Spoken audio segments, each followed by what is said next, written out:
Kama utakuwa una changamoto yoyote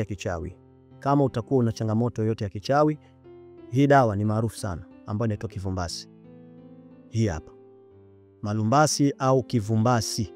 Kwa jina lingine tunaita kalola. Sawa, hii dawa hii. Ichume kwa wingi huu. Chuma tu majani mengi. Alafu kisha tafuta dawa 3 muhimu. Dawa ya kwanza katafute dawa ambayo inaitwa kisaka uchawi. Hii ni dawa ya kwanza. Dawa ya pili katafute dawa ambayo inaitwa mdaula.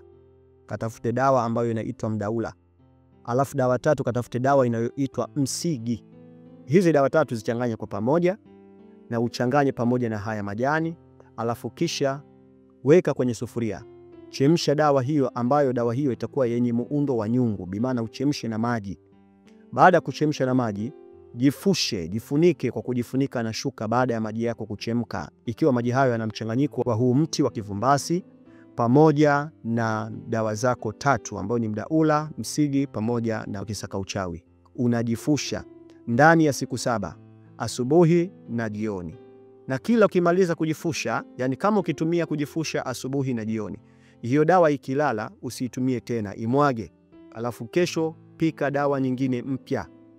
Ukimtumia tena asubuhi na jioni, unaimwaga. Kesho kutwa au siku inayofuatia unachemsha dawa nyingine mpya ndani ya siku 7 mfululizo kwa ajili ya kuondosha matatizo yoyote yanayokukabili ya kichawi. Na kama vile biashara zako zimefungwa, una biashara haiji wateja, unahisi labda kuna mchezo umechezwa katika biashara yako ndio maana wateja hawaji, basi chukua maji yaliyochanganywa hizo dawa 3 pamoja na haya malumbasi, yasigine katika maji yako, yafikinye katika maji yako hayo hii dawa. Fikinya vizuri, alafu kisha weka na chumvi ya mawe. Baada ya hapo deki katika eneo lako la biashara, utapata wateja kwa wingi kwa uwezo wa Mwenyezi Mungu Subhanahu wa Ta'ala. Hii ni dawa nzuri sana kwa ajili ya kuweza kufungua matatizo mbalimbali ya kichawi.